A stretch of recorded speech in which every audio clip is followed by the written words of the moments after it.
1월 8일 금요일 새벽 기도 본문은 누가복음 3장 15절에서 38절까지의 말씀입니다. 이 중에서 우리 15절에서 17절까지를 제가 봉독하도록 하겠습니다. 백성들이 바라고 기다림으로 모든 사람들이 요한을 혹 그리스도신가 심중에 생각하니, 요한이 모든 사람에게 대답하여 이르되 나는 물로 너희에게 세례를 베풀거니와 나보다 능력이 많으신 이가 오시나니 나는 그의 신발끈을 풀기도 감당하지 못하겠노라.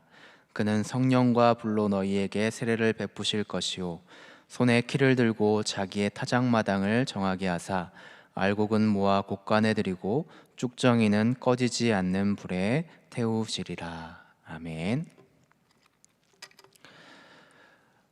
누가복음은 구약의 약속과 성취로 오신 우리 예수님, 그리고 인간을 위해서 오신 예수님에 대해서 누가는 소개를 하고 있습니다. 그래서 예수님은 전능하신 우리 하나님의 아들이셨지만 우리를 위해서 오셨고, 참 신이셨지만 참 인간의 모습으로서 우리 인간의 세상 속에서 살아가셨음을 보여주고 있는 것이죠. 그래서 예수님은 연약한 우리 인간들을 위해서 하나님 나라의 복음을 우리에게 전해주시고, 인간의 영혼과 구원을 위해서 십자가에서 못 박혀 죽으시기까지 그렇게 순종의 섬김의 삶을 살아가셨습니다. 오늘 누가복음은 바로 이러한 예수님에 대해서 우리에게 말씀을 전달하고 있는데, 오늘 본문 말씀을 보게 되면 그런 예수님의 오실 길을 준비했던 이 세례 요한과 또 그 구원의 길을 시작하신 예수님의 이야기로 지금 누가복음이 오늘 본문이 시작되고 있습니다. 먼저 15절을 보게 되면 이렇게 본문이 기록하고 있죠. 모든 백성들이 바라고 기다렸다라고 이렇게 지금 말하고 있습니다. 무엇을 바라고 기다렸다는 것일까요? 바로 구약의 약속으로 오실 메시아를 이스라엘 백성들이 기다렸다는 것이죠. 그러면 왜 바라고 기다렸습니까? 당시의 이스라엘 나라의 상황을 보게 되면 외적으로는 이 로마의 압제와 또 무거운 이런 압제 정치로, 또 무거운 세금과 여러 가지 압제 정치로 인하여서 지금 이스라엘이 외적으로 힘든 시간을 보내고 있는 상황이었죠.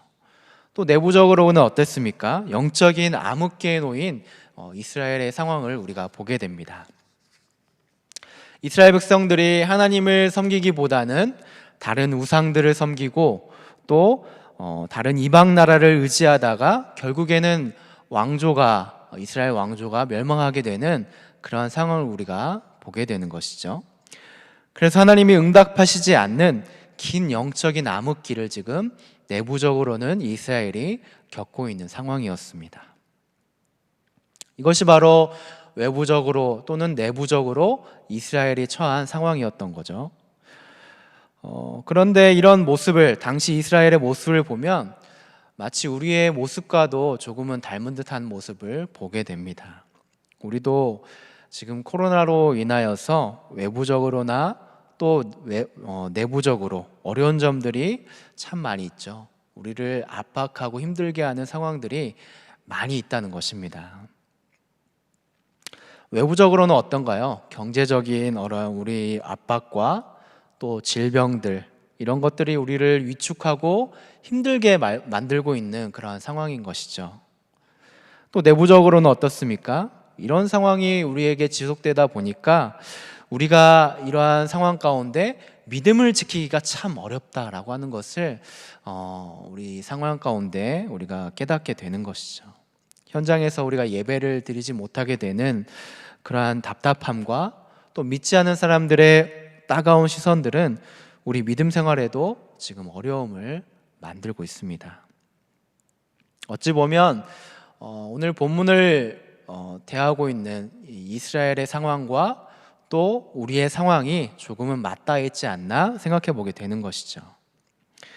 이런 어렵고 힘든 시간 속에서 우리가 한 가지 희망을 품을 수 있었던 것은 이제 그들이 소망했던 메시아가 세례 요한이 아닌가 하면서 이 이스라엘 백성들이 지금 기대를 하고 있었다는 겁니다. 그러면 세례 요한은 어떤 사람이었습니까? 세례 요한을 보게 되면 당시의 어떤 명예와 부를 위해서 사는 사람들의 모습과는 다르게 허름하고 초라한 이 낙타토롯을 입고 아무것도 없는 이 광야에서 복음의 메시지를 전했던 선지자가 바로 이 세례 요한이었던 거죠. 그래서 회개의 세례를 전파하고 주님의 길을 준비했던 사람이 이 세례 요한이었습니다. 어둠 가운데 삶을 사는 이스라엘 백성들에게 죄를 회개하고 하나님 중심의 삶으로 바꿔야 된다는 선포를 했던 사람이 세례 요한이었다는 것이죠.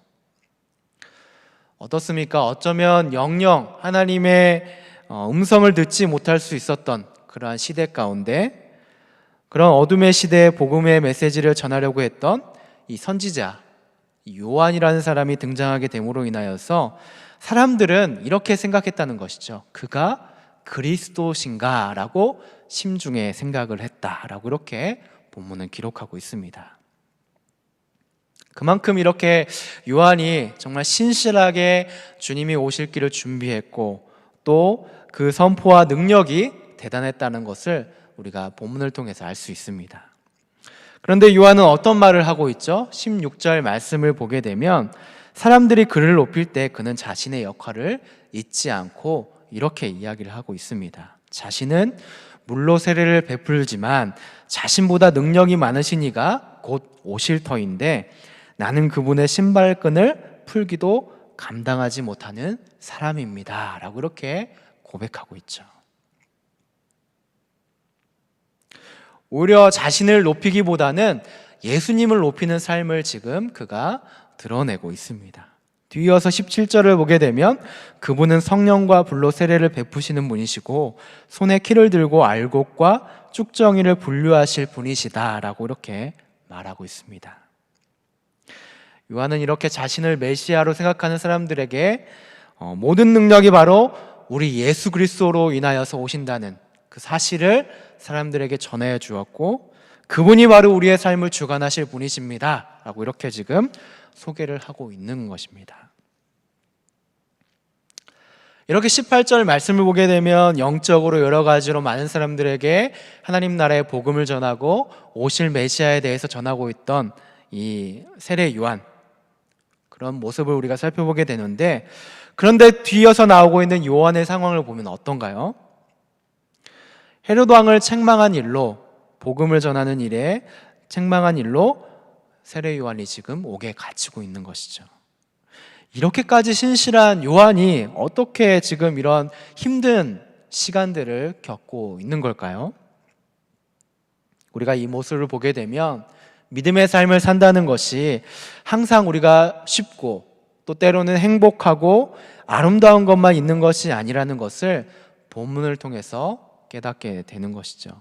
말씀대로 우리가 정말 충성스럽게 전하고 지키는 삶에는 반드시 행복한 일도 있겠지만 또 반드시 고난의 길도 감내해야 된다는 것을 우리에게 보여주고 있습니다. 더 나아가서는 우리 예수님도 그런 모습으로 섬김의 모습을 보여주셨죠. 고난의 길도 우리 예수님께서 우리에게 보여주셨습니다. 우리나라를 보게 되면 어떤가요? 우리나라에서도 복음이 전해질 때도 마찬가지였습니다. 우리나라에 복음이 전해질 때 어땠나요?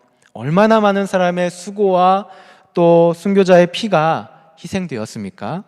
그 눈물과 기도와 죽음이 결코 헛되지 않고 자라서 지금 이만큼의 결과를 우리에게 펼치게 된 것이죠.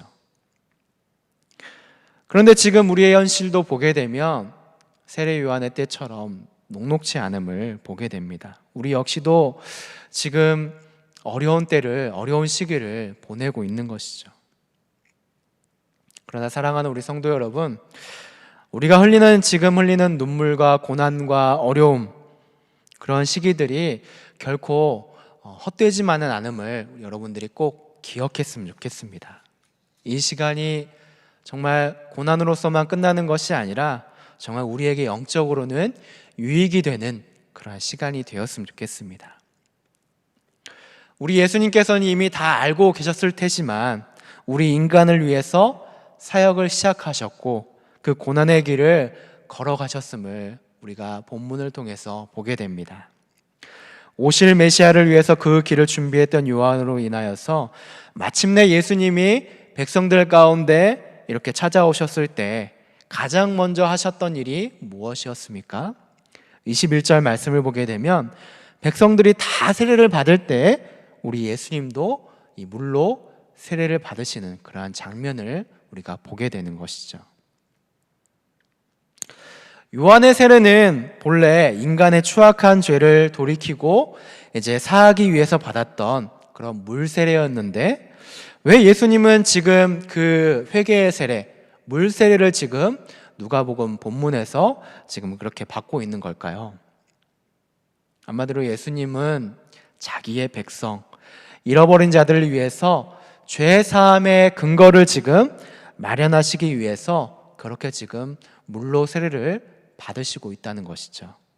그분은 진정으로 자기 백성과 하나 되는 참 인간이 되시면서 참 하나님이 되시기 위해서 이러한 길을 지금 걷고 계시는 겁니다. 사랑하는 우리 성도 여러분, 우리 주님께서 이렇게 죄인인 우리가 받을 죄값을 자신의 죽음으로 치르시기 위해서 인간의 세례까지도 받으셨던 분이심을 우리에게 보여주고 있습니다. 이 놀라운 사건을 우리는 그저 말씀으로만 읽는 것이 아니라 그 마음속에 우리가 기억하고 간직해야 된다는 것을 꼭 기억했으면 좋겠습니다. 이러한 고귀한 희생을 위해서 첫 세례를 이렇게 받으신 예수님에게 22절 말씀을 보게 되면 성령이 비둘기같이 강림하여서 이렇게 이야기를 했다고 하죠. 너는 내 사랑하는 아들이라 내가 너를 기뻐하노라 라는 음성으로 진정한 하나님의 아들 메시아이심을 확증시켜 주셨습니다. 이 일이 있고 나서 23절 말씀을 보게 되면 이제 본격적으로 예수님의 사역, 공생의 사역이 시작되고 있음을 보여주고 있습니다. 30세의 나이에 시작을 하셨지만 그 사역을 위해서 30년이라는 세월을 준비하시고 3년 동안 온 힘을 다해서 하나님 나라의 복음을 선포하시는 우리 예수님의 모습이 이제 펼쳐지게 되는 것이죠. 그리고 나서 누가는 이 예수님의 시작을 이제 예수님의 족보로 쭉 해서 시작하고 있습니다. 왜 이렇게까지 복음서에서 누가복음에서 예수님의 족보를 장황하게 기록하고 있을까요? 사람들은 예수님을 그저 요셉의 아들로만 이렇게 알았겠지만 누가는 바로 예수님의 근원이 어디서부터 시작되었는지를 지금 밝히고 있는 것이죠. 맨 우리가 마지막 절을 보게 되면 곧 예수님의 근원이 하나님으로부터 왔음을 분명하게 지금 기록하고 있습니다. 본문을 통해 우리는 죄로 인하여서 멸망으로 치닫던 우리의 인생도 바로 예수님의 계보에 속했다는 것을 우리가 은혜 가운데 알게 됩니다. 우리가 구원받을 수 없었지만 예수님으로 인하여서 이제는 구원받을 수 있는 그러한 우리의 계보에 들어갈 수 있음을 보여주고 있는 것이죠. 또 우리의 인생을 거슬러 올라가면 결국에는 하나님과 연결되어 있다는 사실을 우리에게 깨닫게 해주고 있는 것입니다. 그래서 본문은 반복적으로 사람들을 나열하면서 이렇게 이야기를 하고 있죠. 그 위는 누구누구더라. 그 위는 누구누구다 라고 이렇게 계속해서 언급하고 있는 것 같습니다. 그리고 가장 그 위에는 누가 있다고 기록하고 있습니까? 그 위는 하나님이시라 라고 이렇게 기록하고 있습니다. 우리 위에 계시고 항상 함께 하시는 하나님이 오늘 우리의 인생 가운데 함께 계실 줄로 믿습니다. 우리 사랑하는 성도 여러분, 오늘 말씀을 통해서 우리는 무엇을 깨달을 수 있겠습니까? 먼저는 요한처럼 예수님처럼 우리도 먼저는 준비된 사람으로서 우리가 예수님의 길을 준비하는 그러한 사람이 되어야 될 줄로 믿습니다. 예수님의 길을 준비했던 요한처럼 어려운 시간이지만 우리가 이 시간들을 붙잡고 놓치지 않고 우리에게 주어진 역할들을 잘 감당할 수 있었으면 좋겠습니다. 때로는 순장으로서, 교사로서, 또 가정을 담당하는 사람들로서 이러한 준비된 시간이 우리에게 영적인 귀한 시간이 되기를 원합니다. 또 우리는 무엇을 깨달을 수가 있겠습니까? 예수님이 나를 위해서 오시고 구원해 주셨다는 그 사실, 우리 위에 계신 하나님께서 여전히 우리와 함께 하신다는 그러한 사실, 그 사실을 믿고 우리가 오늘을 살아가게 된다면 우리가 사는 삶은 어렵고 힘들고 고난의 삶이 아니라 오히려 만족과 기쁨과 감사의 삶으로 살아가는 삶이 될 줄을 믿습니다. 우리가 살아가는 삶, 정말 요즘 삶을 살아가다 보면 예측하기 어렵고 힘든 삶을 우리가 살아가고 있지만 그 길을 우리가 믿음으로 좀 더 이겨내고 예수 그리스도로 인하여서 우리가 회복이 되어지고 변화될 수 있는 성숙한 그리스도인이 우리의 모습이 되기를 원합니다. 그러한 복된 하루가 오늘 하루가 되기를 원합니다. 또 그러한 복된 하루가 우리 모든 성도님들에게 있기를 주님의 이름으로 축복하고 기도합니다. 네, 오늘 이 시간에는 함께 기도하실 때 이렇게 기도했으면 좋겠습니다. 하나님의 거룩한 백성이 되도록 우리도 이렇게 믿음으로 살게 해 주시옵소서라고 이렇게 기도했으면 좋겠습니다. 또 특별히 기도할 때 오늘은 선교사님들을 위해서 기도하기를 원합니다. 후원 선교사님들 또 포네이션을 위해서 함께 기도하는 시간이 되었으면 좋겠습니다. 이 시간 다 같이 오늘 주신 말씀과 또 우리 기도 제목을 금요일 기도 제목을 위하여서 함께 기도하도록 하겠습니다. 기도하겠습니다.